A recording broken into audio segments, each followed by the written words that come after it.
जय हिंद, नमस्कार।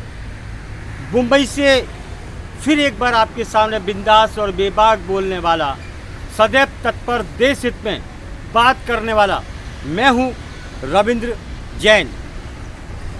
आज कुछ चर्चा इस भारत की भूमि के बारे में या भारत की भूमि के लिए की जाएगी। बड़ी बात यह है कि ये भारत की पवित्र भूमि, जिसको भारत माता बोला जाता है, माँ बहनों की भारत में सदैव ही पूजा और सम्मान की जाती रही है। ऐसी स्थिति में अब हालात किस तरह बदलते जा रहे हैं। हमारे भारत के चारों तरफ कत्लेआम लड़कियों के किए जा रहे हैं। जिस भारत में माता बहनों की पूजा की जाती थी, आज उसी भारत में हर किसी माध्यम से, चाहे वो लव जिहाद हो या वो कोई भी जिहाद हो, उन्हें बेरहमी से मारा जाता है, काटा जाता है। आपको एक इतिहास हम बताना चाहते हैं भारत का, कि नारियों का कितना सम्मान करते थे। भारत के छत्रपति शिवाजी महाराज के दुश्मनों की सेना के पकड़े जाने पर जब नारियां उनकी पकड़ी जाती थी तो उन्हें भी सम्मान के साथ रिहा कर दिया जाता था।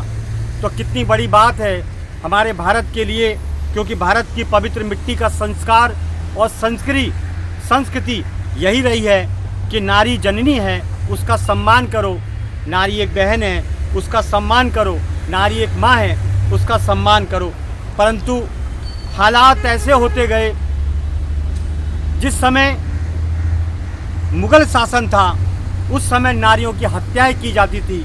अंग्रेज़ों का शासन था, उस समय नारियों की हत्याएं की जाती थी। हो सकता है उसी का असर आज भारत के कुछ लोगों के ऊपर पड़ गया है, इसीलिए भारत में भी ये सिस्टम चालू हो चुका है। जरा बात पर मासूम महिलाओं का, नारियों का कत्ल किया जाता है।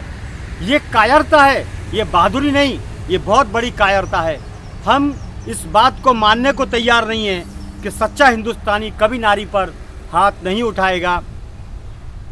जो कायर होगा वो ये घिनौना कृत्य करेगा।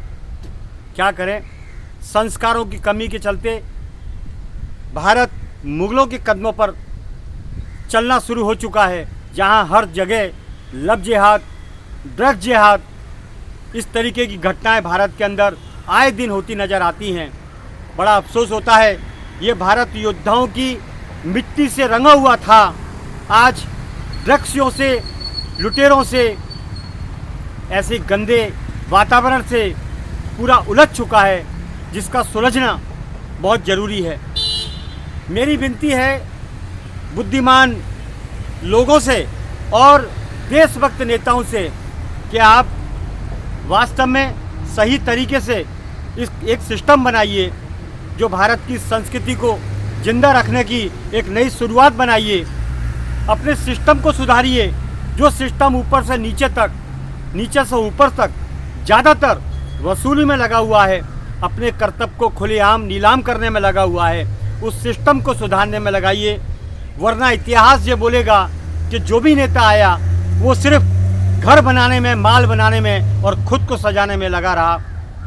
लेकिन प्राचीन इतिहास को जब पढ़ेंगे तो आपको थूका जाएगा, आपको शर्मनाक बोलकर बेइज्जत किया जाएगा।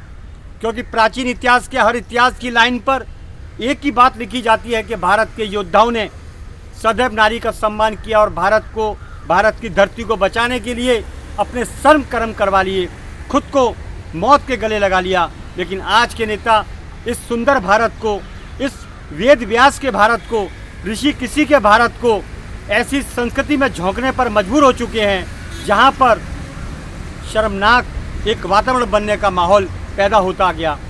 इस स्थिति को बचाने के लिए हम सभी कोशिश करते हैं, पर हमारी कोशिश कितनी कामयाब होगी वो तो वक्त बताएगा।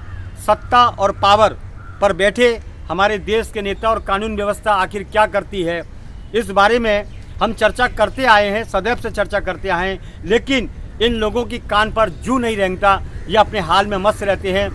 इन्हें देश की परवाह नहीं, इन्हें एक ही चीज़ है, सत्ता पे आओ, शासन प्रशासन में आओ और अपना एक ही काम करो। इन्हें एक ही मकसद पूरा करना है, 5 साल में 500,000 करोड़ रुपए की संपत्ति इकट्ठी करनी है। तो दोस्तों, कम से कम एक बात याद रखिए, जब सिकंदर खाली हाथ गया तो हमारे नेताओं को या शासन प्रशासन में बैठे अधिकारियों को जो करप्शन में लिप्त हैं, हम उन्हें एक ही बात बोलना चाहते हैं, भारत माँ से गद्दारी करिए, नीचे दिखाई नहीं देगा लेकिन ऊपर आपका सीधा फैसला होगा, नीचे तारीख मिलेगी, ऊपर फैसला होगा। चलिए फिर नए विषय के साथ आऊँगा। मैं हूँ रविंद्र जैन, मुंबई से। जय हिंद।